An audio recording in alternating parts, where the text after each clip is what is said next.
there, racers. Today I want to give you 7 tips for things that you can do today to promote your race team and promote your sponsors and to be able to serve your fans. Now, we're still in a crazy time where racing has started in some places. Some places don't allow you to have fans. So every tip on here involves really being online as much as possible and not having any direct contact with your fans. So the very first tip I'm going to give you is before you go racing each week, sometime during the week, if you know you're going to be racing that week, make a post about it.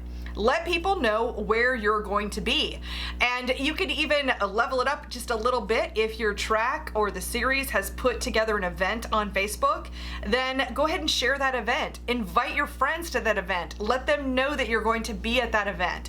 I know that happened to me this week where a friend invited me to a race on Saturday night, and I didn't know that her husband was racing this week. I wouldn't have known otherwise, and now I know because I was invited to an event. So let your fans know ahead of time, you know, Monday or Tuesday, Wednesday. Now, we all know plans can change. We know that races can rain out, but make your best efforts to talk about where you plan to be that following weekend. Next up, while you're at the races, do a post. You know, whether you decide to go on your Instagram stories or your Facebook stories and do a little clip, you know, show, hey, I'm at the racetrack, and let people know that you're there. You can even just do a post, you know, just taking a picture of anything, whether it's your team, and just letting people know, hey, we're here and we're going to be racing tonight and it's a lot of fun. You know, join us, be part of our journey.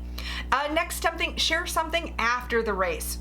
Now, this one is really critical. I know a lot of times when people have a bad night at the racetrack, whether they crash or something breaks, they just go silent and they don't let anybody know.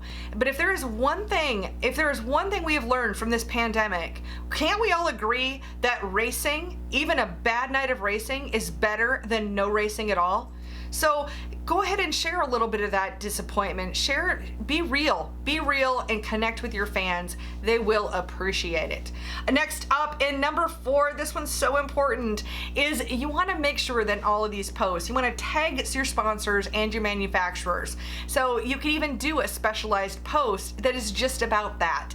Maybe it's taking a picture of the front drive on your engine and saying, hey, you know, wow, love this front drive, and, you know, from Jones or KRC or whoever, and you go ahead and tag them, they are more likely to share that post. You could do a specific post like that, or you could be tagging all of these sponsors and manufacturers in any of the other posting categories that we're talking about.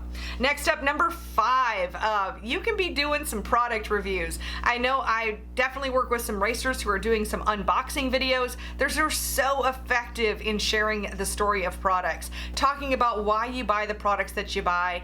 Obviously, you're going to tag the manufacturers in it. It's a great way to be noticed by not just that manufacturer. It's a great way to be noticed by other potential sponsors. It's a great way to be noticed by fans. It just shows that you are a leader rather than just a follower. So be a leader. Next up, get yourself a GoPro, and if you have a chance, put that onto your car, share that in-car footage. In fact, one of the racers I work with, we were talking about doing product review videos, and he said, you know, truthfully, he's like, I don't know that my fans really respond to those. It seems like the only thing they really respond to is in-car camera footage. Well, great. Once he knows that, it's something he can double down on as much as possible. So GoPros, I will tell you, there's, you know, all range of prices, you know, from like $200 up to hundreds, 3D, all kinds of stuff. Honestly, the least expensive GoPro that shoots in 1080, I have 2 of them. One's a 4K and one of them shoots in 1080. I don't know that you need the 4K, so go with that less expensive one. Make sure you've got a waterproof case. If you need a mount to go with your race car, you can find those over on crateinsider.com. That would be my other website, and I'll make sure we put a link in the description as well. And number 7, this is my favorite because it's something that I'm doing when I go to the racetrack now. If you have a chance to be interviewed, take advantage of it. And not only take advantage of it, but when that interview is posted online, be sure to share it. You know, it's this win-win. I will tell you that anybody who's interviewing, like the way I'm doing, I'm trying to, you know, set an example. So I'm interviewing racers. And by setting that example, by putting that out there, obviously I would want them to share it because it builds my audience too. So there you have it. There are 7 tips for how you can be promoting your race team even in these crazy times. And if you've got one to add, drop in a comment, let us know, and I will definitely take a look, and if I've missed something, maybe that's another video. Now while you're here, I would love for you to hit that subscribe button, so you can also hit the bell if you want to be notified for other videos in the future as I post them. And of course, if you're not aware of it, I do have my Smart Racers program over on winningmotorsportsmarketing.com, where I teach racers more in-depth information about how to market their race teams and get sponsors, and I would absolutely love for you to join us there. Thank you so much for watching, and I will see you in another video.